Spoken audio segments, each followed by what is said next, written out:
Coucou tout le monde, j'espère que vous allez bien. Alors c'est vrai que pour beaucoup de personnes, vous devez l'avoir remarqué, je ne fais pas de live, je suis très absente. C'est parce que j'ai tout simplement des choses à régler et comme vous, des choses qui se passent dans ma vie et en moi. Et je pense, je pense que ce qui se passe dans ma vie actuellement, je dois vous le partager.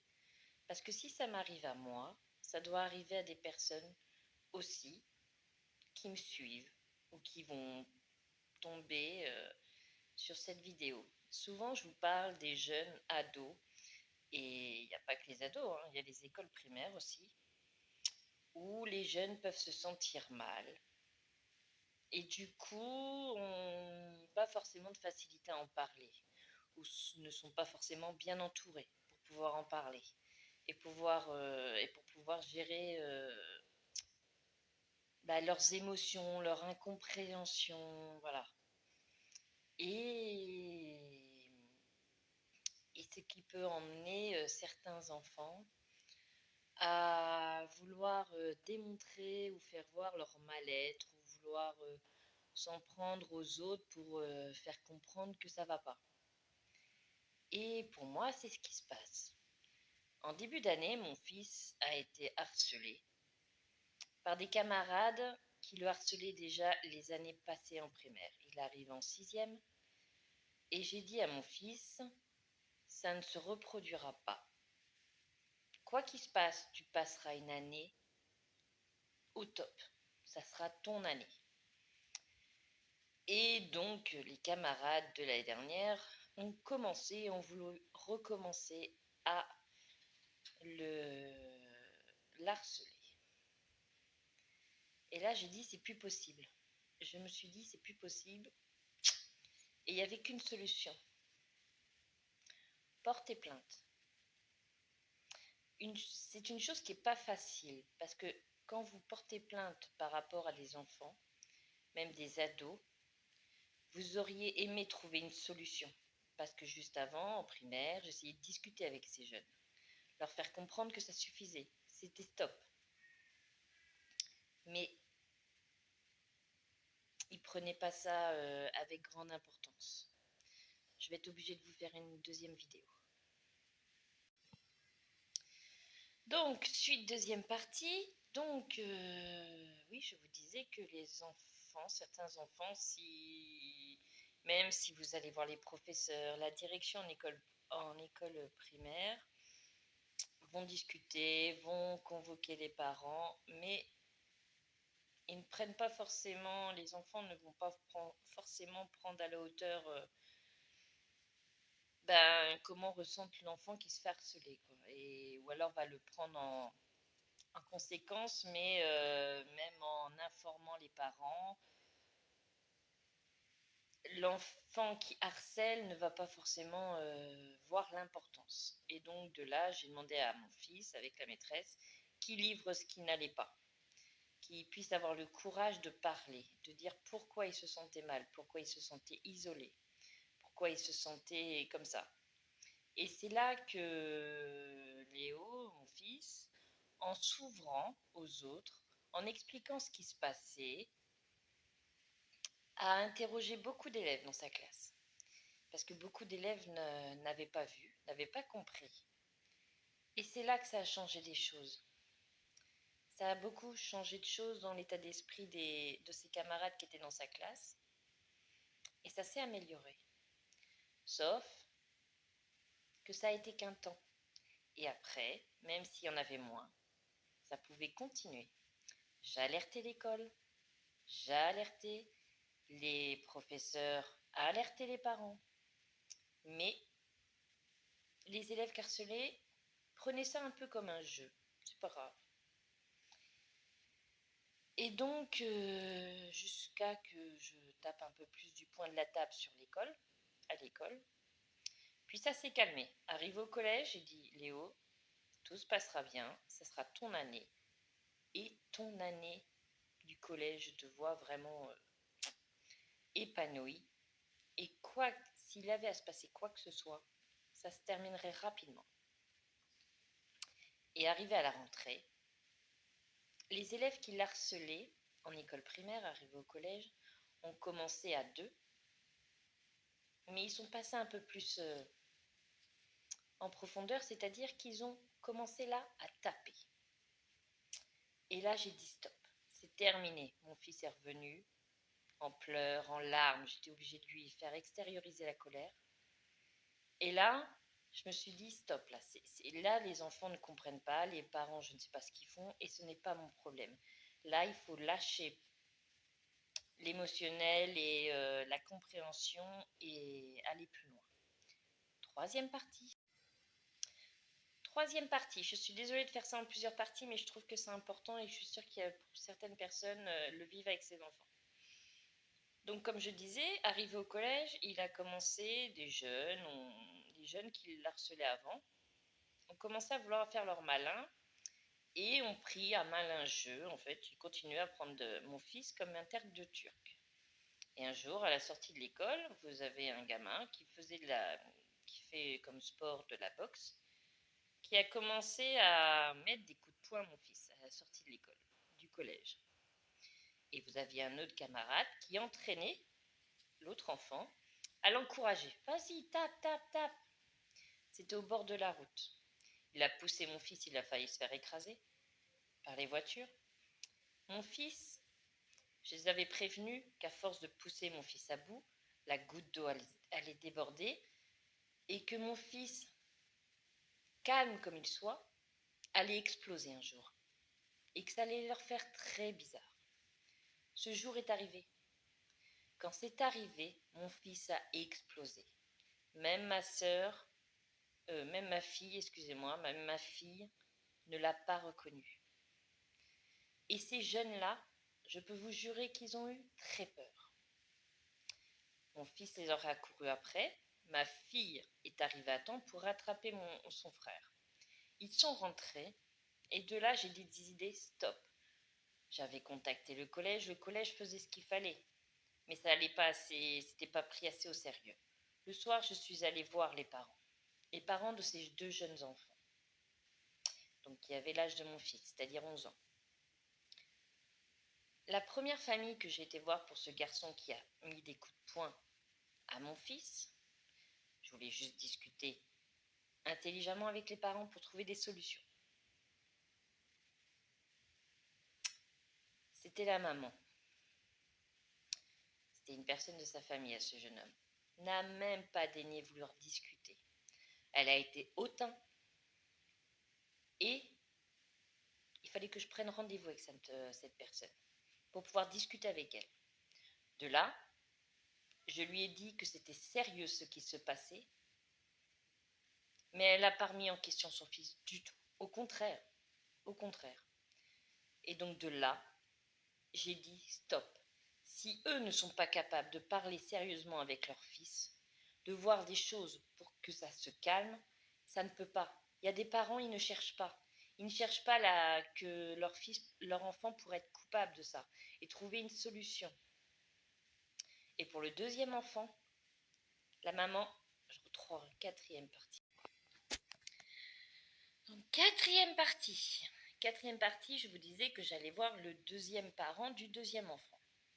Le deuxième parent du deuxième enfant, je vais vous faire court, la personne était dépassée, ne savait plus quoi faire car cet enfant avait déjà des problèmes avec la justice et ne savait plus quoi faire. Limite, elle me demandait comment elle pouvait faire, quoi. C'était donc là, j'ai dit c'est pas possible. 2 enfants, 2 parents qui prennent. J'ai dit c'est pas possible. Donc qu'est-ce que j'ai fait le lendemain? Déjà le soir, la nuit. Le soir, j'ai été aux urgences parce que mon fils, suite à des coups de poing dans le thorax, s'est plein de douleurs au thorax, donc il fallait vérifier. Donc il y a eu plus de peur que de mal. C'était des contusions, mais ça lui coupait quand même son souffle. Donc j'ai dit là, ça a pris un degré qui commençait à être très grave quand même. Et donc ce que j'ai fait, j'ai décidé d'emmener mon fils au commissariat. Et ouais, vous vous rendez compte d'arriver à un point de devoir agir en allant au commissariat. Et j'ai décidé tout simplement d'aller me renseigner auprès d'eux pour déposer plainte. Plainte pour ces deux jeunes hommes. Voilà. Donc le lendemain, je suis allée au commissariat avec mon fils et on a été à la police. Alors déjà, c'était pas quelque chose de confortable pour mon fils parce qu'il avait peur d'aller à la police. Donc il a fallu le rassurer.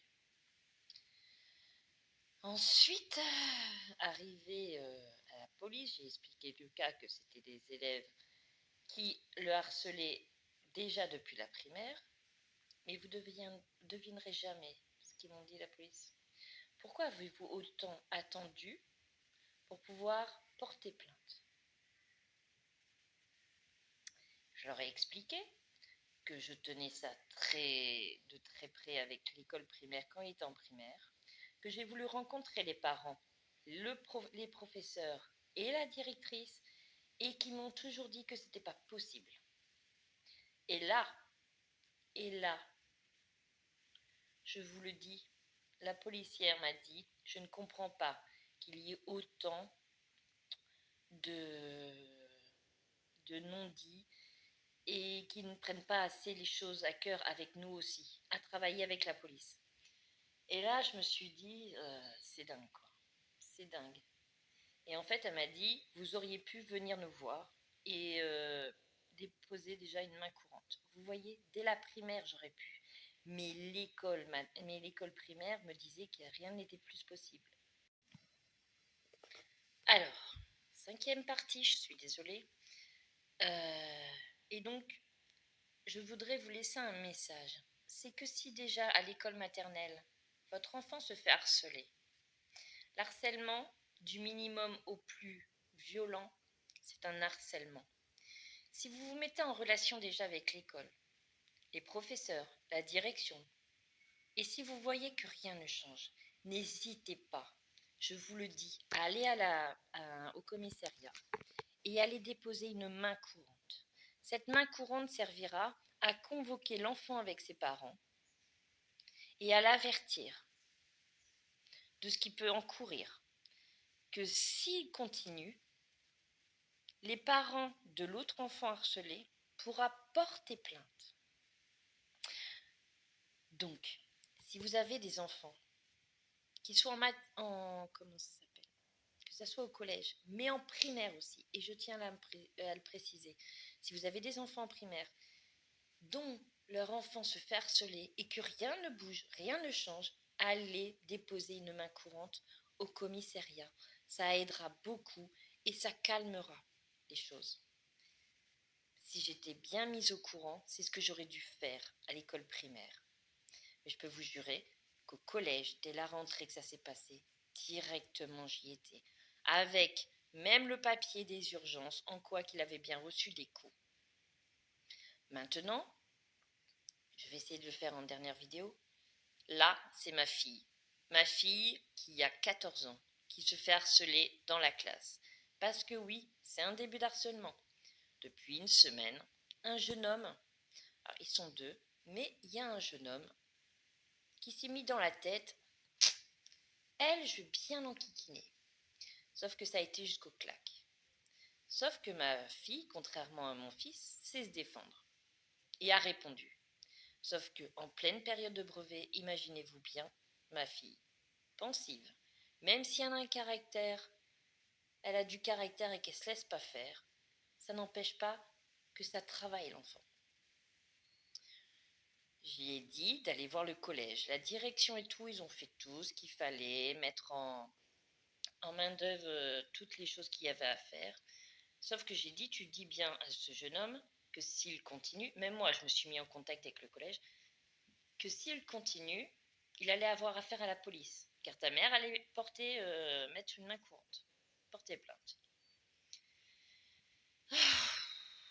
Je vous en fais une autre. C'est fatigant tout ça. Allez, 6e partie et dernière partie. Je vous disais que j'avais dit à ma fille de prévenir ce jeune homme. Ce jeune homme n'a pas pris à la hauteur des choses et a un contexte familial très compliqué. Mais là, le truc, c'est que vous pouvez pas. Moi, ce qui a été dur pour moi, c'est de. Je cherchais à comprendre comment faire. Mais arrivé à un moment, on peut plus chercher à comprendre. C'est paf. Des fois, c'est à nous de mettre les limites à l'autre enfant qu'on ne connaît pas pour qu'il puisse comprendre enfin. Vous voyez les enfants qui harcelaient mon fils, à partir du moment que j'ai mis la main courante, paf, ça les a calmés, hein, tout de suite, parce qu'ils ont été convoqués avec les parents à la police et tout. Ça les a vite calmés, maintenant mon fils ne se fait plus harceler. Là, ma fille, du coup, euh, avait peur de m'en parler. Et donc son père m'en a parlé, et on a mis les choses en place. On a mis les choses en action. Même si je savais qu'il y avait des choses qui se passaient, j'étais en lien avec le collège, ils ont mis des choses en place, ça n'a pas suffi. Le gamin qui harcèle ne prend pas les choses au sérieux. Et là, c'est là qu'il faut. Là, vous savez que le gamin, il s'en fout, qu'il prend pas les choses au sérieux. Et bah, paf, faut taper un coup fort. Et là, vous voyez, aujourd'hui, j'ai rendez-vous avec le commissariat pour faire une main courante. Pour que le gamin, il puisse comprendre que là, c'est stop. Stop, c'est plus possible. Vous voyez, là, il faut qu'il comprenne sérieusement qu'il va être convoqué à la police. Avec ses parents, avec. Voilà. Je ne vais pas raconter la vie de l'enfant, mais. Et là, c'est comme un avertissement. Là, t'as été trop loin. Stop, tu t'arrêtes tout de suite, ou ça peut aller encore plus loin et t'attirer encore plus d'ennuis. Donc c'est triste, mais arrivé un moment avec certains enfants, par rapport au contexte familial qu'ils ont, par rapport au contexte qu'il y a autour, des fois on est obligé de faire l'alt là, stop, c'est plus possible. C'est soit que tu t'arrêtes ou soit que tu te prends un mur. Donc n'hésitez pas, c'est ça. Si vous sentez que votre enfant est harcelé, que vous avez fait toutes les choses possibles et imaginables, que ce soit de la primaire au collège ou ailleurs, même au lycée et tout, si ça ne change pas et que votre enfant vous sentez que ça ne va pas et qu'il continue à se faire harceler tout simplement, allez au commissariat et déposez une main courante. Et si la main courante ne suffit pas, retournez-y et déposez plainte. Voilà, je voulais partager ça. Je suis désolée, ça fait plusieurs vidéos, mais je sais que il n'y a pas que moi qui ai vécu ça et qui vit ça. Donc, courage à vous et on y va.